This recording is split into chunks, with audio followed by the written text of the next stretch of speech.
என்னோட first month salary வந்து என் கையில இப்போ இருக்கு. அது வந்து நான் எங்க அப்பா கையில கொடுக்கணும் இந்த மேடையில அப்படின்னு ஆசைப்படுறேன். இது வரைக்கும் சொன்னதே இல்ல. லைஃப்ல வந்து எனக்கு யாருமே அவ்வளவு சப்போர்ட் பண்ணதே இல்ல. அப்பா மட்டும்தான். அப்பா அப்பா அப்பா எல்லா விஷயத்துலயுமே அப்பா தான். ஸ்கூல்லயும் சரி காலேஜ்லயும் சரி. இதுதான் நீங்க நான் வந்து ஒரு விஷயம் சொல்லிட்டேன், நான் இதுதான் படிக்கணும் அப்படின்னு சொல்லிட்டேன்னா அப்பா வந்து மறுப்பே சொல்ல மாட்டாங்க.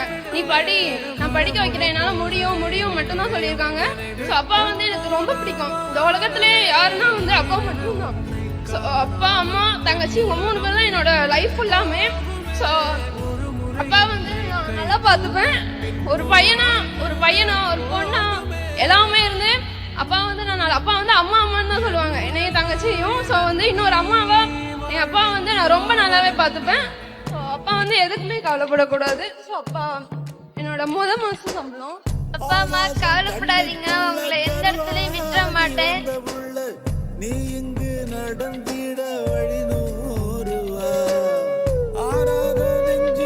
உங்களை தப்பா பேசினவங்க நான் பாத்துக்கிறேன், ஓகேவா?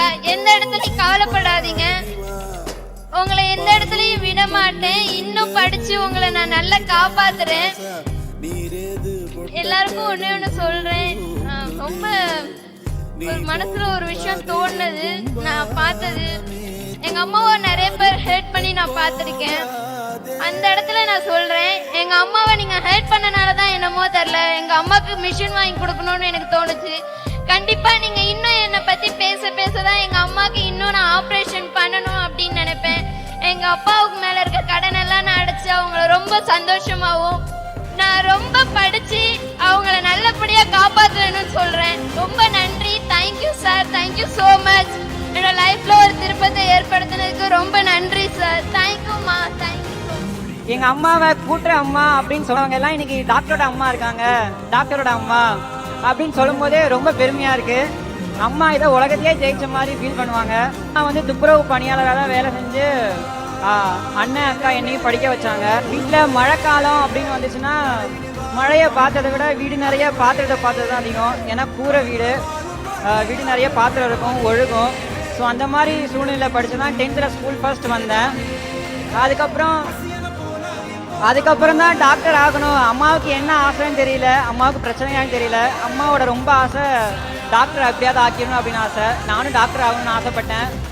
அம்மாவும் போய் சொந்தக்காரங்கள்ட்ட எல்லார்ட்டையும் போய் உதவி கேட்டாங்க. எல்லாருக்கிட்டையும் கேட்டாங்க, நீயே கடனில் இருக்க, நீயே உன் பையனை டாக்டர் ஆக்க ஆசைப்படுற, நீயே படிக்கல, உன் பையனையே டாக்டர் ஆக்கணும் அப்படின்லாம் சொன்னாங்க. அம்மாவை அவமானப்படுத்தினதாச்சும் மிச்சம். காசு கேட்டப்பெல்லாம் நாளைக்கு வா அப்படின்னு சொல்லி அவமானப்படுத்தினாங்க. கடைசியில அரசாங்கத்தோட உதவியாலையும் கவர்மெண்டோட உதவியாலையும் ஆசிரியரோட வழிகாட்டினாலையும் கவர்மெண்ட் சீட் வாங்கி இப்போ சக்சஸ்ஃபுல்லா 3rd இயர் MBBS படிச்சுட்டு இருக்கேன். ரொம்ப சந்தோஷமா இருக்கு. +2 முடிச்சுட்டு படிக்கணும்னு நான் எங்க அம்மா அப்பா கிட்ட போய் கேட்டப்ப, பொட்ட பிள்ளைனா என்னத்துக்கு படிக்கணும், படிக்கலாம் கூடாது அப்படி சொல்லிட்டாங்க. நான் வந்து எப்படியாச்சும் படிச்சே ஆகணுன்ற ஒரே ஒரு காரணத்துக்காக மட்டுமே வீட்டில் 3 நாள் சாப்பிடாம இருந்தேன்.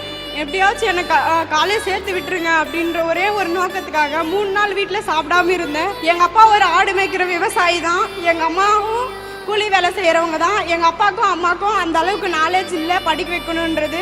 பாப்பா எதுனா பண்ணிக்க போறா, 3 நாள் சாப்பிடாம இருக்காமா, எப்படியாச்சும் காலையில் சேர்த்து விட்டுருங்க அப்படின்னு ரொம்ப கஷ்டப்பட்டு பேசிதான் அதுக்கப்புறம் தான் என்னை வந்து காலேஜே சேர்க்கறதுக்கு அனுபவிச்சாங்க. நான் போய் காலேஜ் சேர்றேன். ஃபீஸ் கட்டுறதுக்கு அந்த அளவுக்கு என்கிட்ட காசு இல்லை. அப்போ வந்து அங்கே இருந்த ஒரு ஸ்டாஃப் தான் வந்து எனக்கு ஃபீஸ் கட்டுறதுக்கு கொஞ்சம் ஹெல்ப் பண்ணாங்க. நான் இந்த புதுமை பெண் திட்டம் ஸ்கீமுக்கு கொடுத்த காசில் நான் திருப்பி அந்த மேமுக்கு எடுத்து போயிட்டு அந்த காசை ரிட்டர்ன் கொடுத்தேன். இந்த புதுமை திட்டம் அப்படின்ற ஸ்கீம் மூலமா இப்போ எனக்கு மேரேஜ் ஆயிடுச்சு. ஒரு மேரேஜ் ஆன பெண் எப்பயுமே ஒருத்தரவங்களை டிபெண்ட் பண்ணி தான் வாழணும்னு இருக்கு. இந்த புதுமை பெண் ஸ்கீம் மூலமா அங்கே மாசம் வர 1000 ரூபாவை நான் சேர்த்து வச்சு என்னோட படிப்புக்கு தேவையான காலேஜ் ஃபீஸ், அதுக்கப்புறமாட்டிக்கு தேர்வு கட்டணம், அதுக்கப்புறம் எல்லாத்தையும் நான் வந்து இந்த ஸ்கீம் மூலமா வர காசை வச்சு நான் இது பண்ணியிருக்கேன். என்னோட படிப்புக்கு தேவையான நோட்டு புக்கு எல்லாத்தையுமே இந்த ஸ்கீம் மூலமா வர காசனால என்னாலேயே வாங்கிக்க முடியுது. நான் யாரையும் போய் இன்னைக்கு கையேந்தி எனக்கு காசு தாங்க, இது மாதிரி நோட்டு வாங்கணும் புக்கு வாங்கணும்னு கேட்க வேண்டிய அவசியம் இல்லை. Thank you sir. இன்னும் 1 இயரில் நாங்களும் போய் ஜப்பானில் வேலை பார்ப்போம். ஸோ இது வந்து எனக்கு என்னென்னா இல்லை நம்ம இங்கே தான் இருந்திருப்போம் ஊரோட அப்படின்னு வந்து எனக்கு ஒரு பயம் இருந்தது. இப்போ எனக்கு இன்டர்நேஷ்னல் லெவலில் போய் வேலைலாம் பார்க்க முடியும் நம்மளால் அப்படிங்கிற ஒரு நம்பிக்கை கொடுத்துருக்கு. நாங்கள் போனவங்க எல்லாருமே பொண்ணுங்க தான். ஸோ பொண்ணுங்க எனக்கு தெரிஞ்சு எல்லாமே பசங்க தான் ஃபாரின்லலாம் போய் வேலை பார்த்து நான் பார்த்துருக்கேன். ஆனால் வந்து ஒரு பொண்ணாக எனக்கு போகிறது வந்து எனக்கு ரொம்ப சந்தோஷமாக இருக்குது. 4 பாய்ஸு 2 கேர்ள்ஸ் வந்து சவுத் கொரியாவுக்கு இன்டர்ன்ஷிப் அதுக்காக செலக்ட் பண்ணியிருந்தாங்க.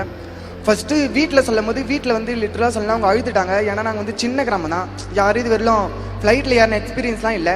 என்னோடய ஜென்ரேஷன்லேயே ஃபஸ்ட்டு ஃப்ளைட் ஏறி ஃபாரின் போனது அது நான் தான். ஸோ அது வந்து என்னுடைய வாழ்க்கையில் வந்து ஒரு டேர்னிங் பாயிண்ட்டாக இருந்துச்சு. அங்கே இருக்க டாப் லெவல் யூனிவர்சிட்டிலையும் SNU சியோல் நேஷனல் யூனிவர்சிட்டி அப்புறம் தொங்குக் யூனிவர்சிட்டி அந்த 2 யூனிவர்சிட்டிக்கும் இன்டர்னாக கூட்டு போயிட்டு ஒரு நாள் வந்து அங்கே இருக்க டீச்சிங்லாம் எப்படி இருக்குது, நம்ம வந்து தியரிட்டிக்கலாக அதிகமாக படிக்கிறோம், அவங்க வந்து மேக்ஸிமம் ப்ராக்டிக்கலாக படிப்பாங்க. அது வந்து லைஃப் கூட நம்ம வந்து கனெக்ட் பண்ணி படிக்க முடியுது. இந்த இன்டர்ன்ஷிப் முடிச்சுட்டு ரிட்டர்ன் நாங்கள் வீட்டுக்கு வந்துட்டோம். இதுதான் என்னோடய பெனிஃபிட். இது மட்டும் இல்லாமல் நாங்கள் முடிச்சுட்டு வந்த 6 பேருக்குமே அடுத்து எங்களோட ஹையர் ஸ்டடி பண்ணுறதுக்கு மந்த்லி 60,000 ஸ்டைஃப்னோட எங்களுக்கு வந்து அப்ரோச் பண்ணியிருக்காங்க. ஸோ நாங்கள் எல்லோரும் அடுத்த வருஷம் கொரியாவில் போயிட்டு அந்த யூனிவர்சிட்டிஸ்லாம் படிப்போம். ஸோ நான் வந்து ஒரு சின்ன கிராமத்தில் சாதாரணமாக படிச்சுட்டு இருந்தோம். வெளிநாட்டுக்கு போகுமா ஃப்ளைட்டில் போகுமான்றதுலாம் ஒரு கனவு மாதிரி இருந்துச்சு. ஆனால் இந்த வயசுலேயே எங்களுக்கு வந்து அது நனவாக்கியிருக்குன்னா கண்டிப்பாக நான் முதல்வன் திட்டம் தான். ஸோ முதல்வர் ஐயா அவர்களுக்கும் துணை முதல்வர் ஐயா அவர்களுக்கும் நான் முதல்வர் திட்டத்துக்கும் ரொம்ப நன்றி.